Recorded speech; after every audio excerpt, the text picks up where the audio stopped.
welcome, Michael, for this conversation about your contribution to the HFSP annual report. You were involved in 2 HFSP grants in the past. First, you were a co-investigator on a project looking at the avian photoreceptor and how it was built and functions. And then later, you were a principal investigator on a very different project that investigated the transfer of information of component cells in germinal centers. So 2 very different subjects with Indeed. 2 very different teams and colleagues working together. So as a trained physicist that, now being a mathematician and modeler, what was your motivation or the instigation to enter these collaborations actually? So they were quite different actually in the 2 projects. In the project with the avian photoreceptors, this is very much related to my expertise. I was pioneering to establish Voronoi cells, so a mathematical concept in biology. And in that context, it was quite natural to contact me for this project, as they are organized very much in a Voronoi cell type. Right. So in this sense, I was a contributor and was more following the advice of the coordinator in this respect, and serving as a modeler, doing the quantitative modeling on how the photoreceptors were organized, using my particular methodology. For the case of the German Center, so this is somehow my core discipline. So it is what I'm working on since now, meanwhile, I think 20 years or so. And so everything I did in my career is actually built on this. So it is quite natural that in that context, I was the coordinator of this consortium, and the people I was bringing together were very, I would say, people high notch, and they were on the very front of research. And in that sense, it was a very exciting project as well, because all 3 other partners were experimental, so I was the only theory person. And that was a quite exciting exchange with all 3 groups, and they got learning each other. They got knowing each other as well, by the way, and also are very productive now on the long-term collaboration. So this was an exciting project and one of my biggest successes in getting grants. Yeah, so. I mean, just sort of coming back to what you just said, how different was your interaction then with the 2 different teams? Was that different for the 2 grants? Well, in both cases, we were doing the modeling. And so the agent-based model for the germinal center, or the Voronoi cell-based model for the avian photoreceptors.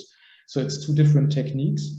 But in the case of the germinal center, I was very much involved in the biological discussion as well, as my basic philosophy actually is not to do modeling and just passively following the wet lab people, but to actively work on the biological system and to choose the methodology I need in order to tackle the questions according to the scientific question, and not. So there is many people in the past, I must say, it's changed. Meanwhile, who have learned methodology and then they apply it to everything that is not on the trees quickly enough, right? And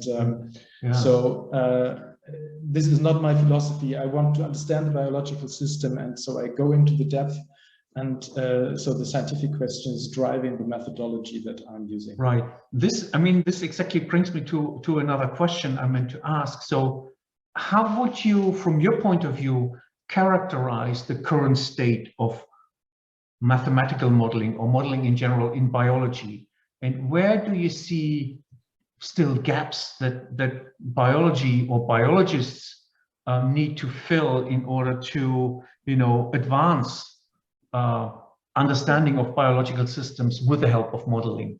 Yeah, so you were now putting the load on the biologists, but I think it's on both sides. So physicists and mathematicians have to learn more about the biological system, and biologists have to incorporate mathematical principles and principles of physics, the way of thinking of physics, into their own education.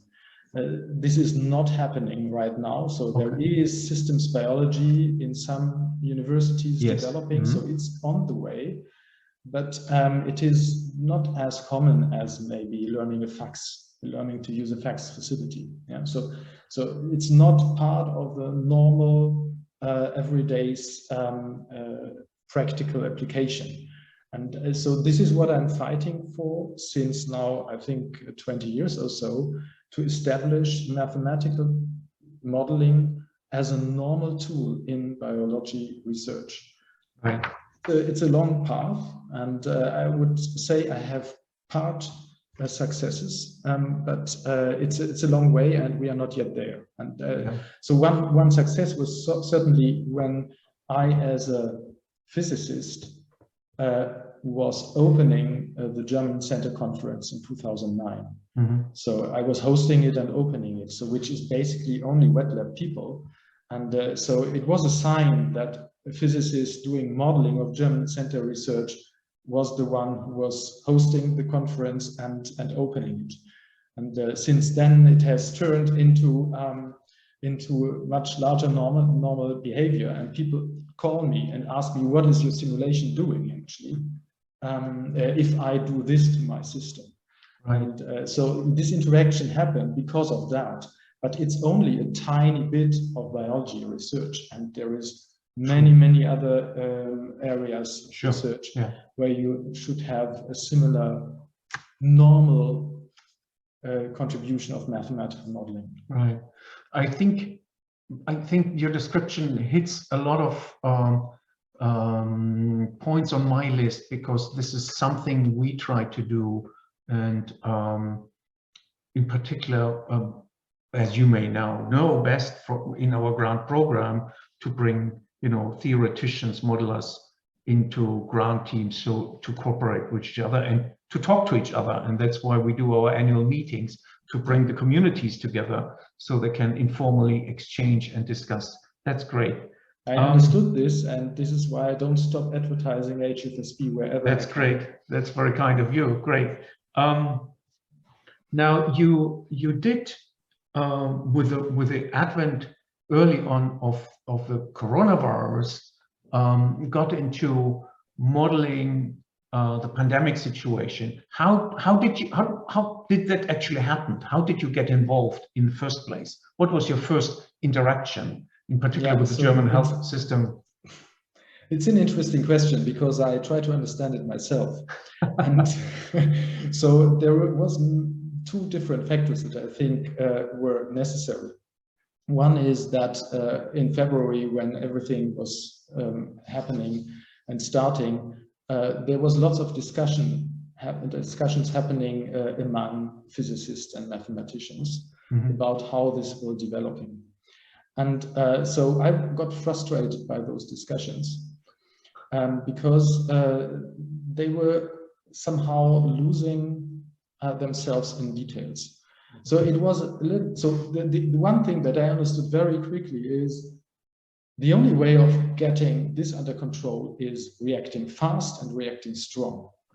And thinking of whether something is appropriate or not and discussing it for ages is losing time. Right. And so it is the wrong thing to do. And so these discussions felt a little bit like, oh, there is a meteor hitting the Earth in a week from now. Let's now calculate, if we destroy it with a missile, where the particles will fly, the fragments of it, right? So, and if finding out the exact path of those fragments, which is not a relevant question in that moment. You just want to destroy the meteor. And so it felt like this, and so we were discussing too many details, and at some point I was just writing a paper to the chancellor, and this is how I got involved in that. Yeah? Okay. So I was not writing it alone. I was having the Helmholtz president, right, and two vice presidents with me, signing it together, and so we were 4 authors on this paper, and so it had some impact, and this was bringing me into the whole discussion. This is why I was then very interesting situation. Yeah, excellent. Now you did a lot of modeling work sort of how the pandemic would evolve, and now having coexisted the whole world for almost 2 years with a virus, where did you make observations as to whether what you predicted came into reality, or how would you rate your performance? Let me put it this way. So my performance was fair enough in some perspective, but it was easy to be so, because I'm a very careful person. And so I would never do a prediction telling you what happens in half a year. And so my predictions were on a scale where I could assume that the behavior of the people in the country would not change within that framework. Yes. Yeah. And this is the essential point. Yeah? So you can do predictions that are extremely precise unless the behavior of the people is changing. So the behavior of the people is the probably most important factor that is very difficult to include in modeling. It surprised me because you always include these NPIs, these non-pharmaceutical interventions, which I always felt that's a very tough thing to model, because you have to assume a certain behavioral response or acceptance for these interventions. Yes, yeah, exactly. So the NPI itself cannot be modeled for that reason. But what you can see is what is the range of contact reduction that we can get from the NPIs, and then whether you will achieve this range depends on the behavior of the people. And as we have learned, there is lots of communications happening, and the communication part is also very important. So this is the two factors that actually are not part of the modeling: communication and change in behavior. Right. That's something that we have always to have in mind if we do predictions with it. So there is always this question mark. So every prediction has to go, but this is if. And the if can be very complicated. Right. So in that sense, our predictions were quite fine. In some cases, we were hitting it right onto the point. So for example, the Christmas phase, it was funny because I was publishing, so showing a prediction on the 10th of December 2020 about how it will happen over Christmas and how it will continue up to end of January. And the people took this curve and were drawing by hand the next incidents into the prediction. It was fitting quite up to the end of January. So it was quite funny because there was waves and going up and down, and everything was in the prediction. So it was fine, but you know, it was also luck. Yeah, because there was other simulations that we did that looked differently. And so it is more a case of intuition in that case, which one to choose and which one to say, this is probably how it will be. Yeah, okay. And so it's a little bit of luck as well if you hit it like that. Yeah, okay. I was doing a completely wrong prediction for this fall. And for this fall? Yeah, for this fall, because I didn't expect that the people wouldn't have learned how to behave. Instead, there is a huge fatigue, and everybody behaves now as if there was nothing for 18 months. And this, I didn't have that on the page. And so I was expecting that the fourth wave would be very mild because of an early counter reaction in the population. It happened in some cases, but it didn't happen in Germany.